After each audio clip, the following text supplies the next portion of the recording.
One of my favorite things to do is actually take time out of my day to talk to youth and schools in our community. I always joke that youth are great to talk to because they have never had to pay taxes, so they aren't jaded by what they tell me. So they tell me honestly what the community needs, what's missing, and what they think the best parts of our community are.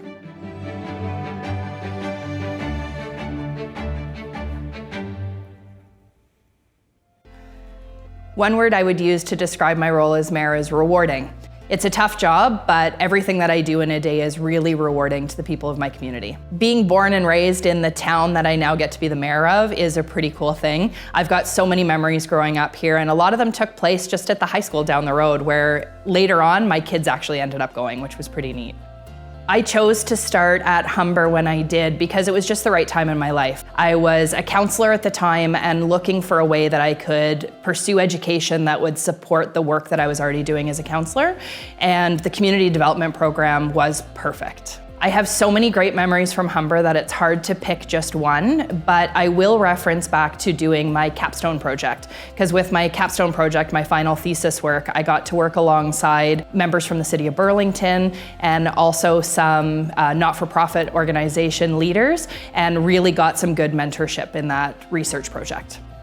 There are lots of career opportunities that come out of the community development program. A lot of people that were in school with me have gone on to work at not-for-profit organizations in food security, in environmental, in poverty reduction, in homelessness prevention. There is so much that you can do with a community development degree. I always joke when people ask me about my education that there is no how to become a good mayor program anywhere, but the community development program at Humber Polytechnic is the next best thing. I was really able to apply my learning directly into the community work that I was already doing. Our courses were really focused on social welfare, understanding government relations, good social planning, and all of those are crucial in building communities. I have a long family history in politics. My grandfather was a school board trustee and a councillor in Caledon, just nearby to us here. So politics was something that we talked about at the dinner table. We talked about the importance of getting involved in everything going on in your community and finding a way to give back. It didn't have to be in politics, but you had to find a way to give back to your community. I decided to run for council for the first time in 2014, and it was because I saw a need in the community. My kids were growing up and I was not loving the way that the decisions in the community were going. I really wanted my kids to have an opportunity to grow up and enjoy Orangeville the same way that I was able to. So I decided to run for council. Unfortunately, in 2014, I didn't win, but I didn't walk away from it. I stayed involved. I tried to educate myself on council meetings and really learn about all the issues. When I ran again in 2018, I was successful getting onto council. And at the end of that term, which was a very challenging term through COVID, I made the decision to run for mayor. I'm the second female mayor that Orangeville's ever had, and it was really time for a change in leadership in our community.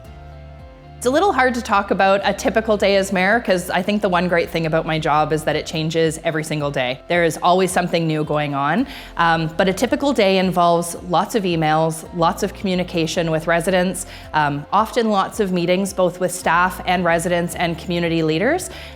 We do our council meetings quite often, and I sit on a lot of committees, so I spend a lot of time in meetings, but a lot of time engaging with the community. I think probably the most important quality that you can have as a mayor is the ability to want to collaborate with people. Not only collaborating with residents and with business owners, but also collaborating as a council.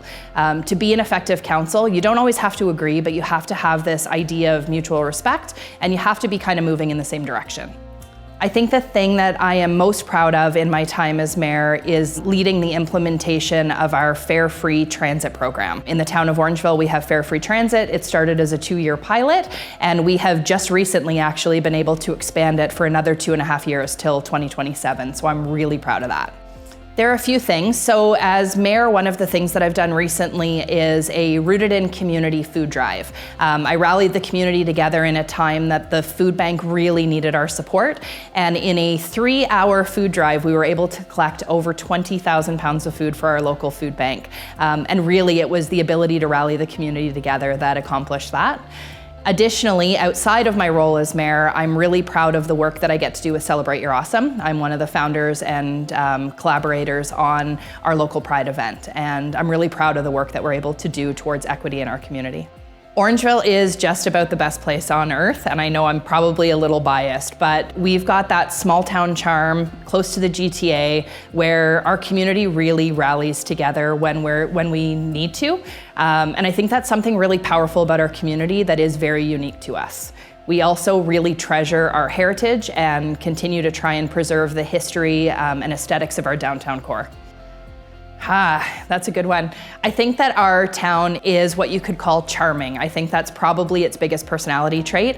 We continue to grow all of the offerings in the downtown core to make sure that visitors to our community get to see that small town charm. Orangeville is actually the perfect community for Hallmark Christmas movies. In the past couple of years, we've had a couple of them actually filmed in our community.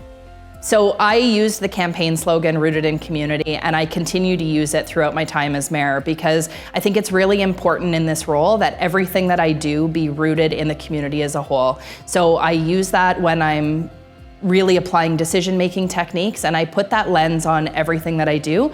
If the decision I'm making or the task that I'm doing isn't rooted in community, then it's not worth my time to do. Volunteering is about the most important thing that you can do in your community. It's actually one of the reasons why I decided to run for council in the first place. When I was volunteering, I got to see some of the big gaps in our communities through some of the social service organizations that I was volunteering with. When you volunteer, you get involved in the community in a very, very interesting and intricate way. The volunteers in our community are the heartbeat of our town. They're the things that keep those social service organizations going. And our volunteers give back more time than I could even think to count. I continue to volunteer with a few local organizations during my time as mayor, and it's important that I stay connected to those organizations. I work alongside the food bank on different initiatives, and of course my work with Celebrate Your Awesome. If you're thinking of a way to give back to your community, I would say that the first thing to do is think about what you're passionate about. Try and find a way to give back to an organization that means something to you. Sometimes it's that you've got a close family connection or it's an interest that you have, but find a local organization because I guarantee they need your help.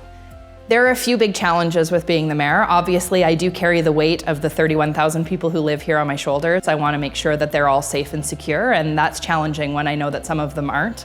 Additionally, there's economic pressures and trying to put together a budget that is sustainable and can move forward the initiatives but still allow life to be affordable for our residents is really challenging. And of course, lastly, social media pressure can be really challenging. Social media discourse is really negative, and it can be really challenging to not take some of those commentaries personally.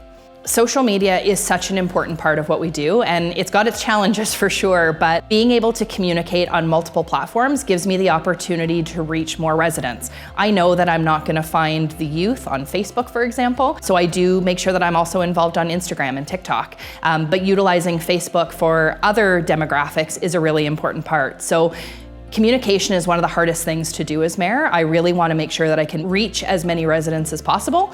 So using all the different platforms on social media is a critical part. I think one of the things is just find a way to get involved in your local community. I think that's one of the most important things that you can do. My grandfather always told me to find a way to give back, and that's words that I live by every day. I make sure to instill them in my kids and in my grandkids. I think that it's a really important part of being yourself and finding yourself, is finding a way to connect yourself to your local community. Lisa Post, 2023 graduate from the Bachelor of Community Development program, currently the mayor of the Town of Orangeville. Thank you so much for listening today.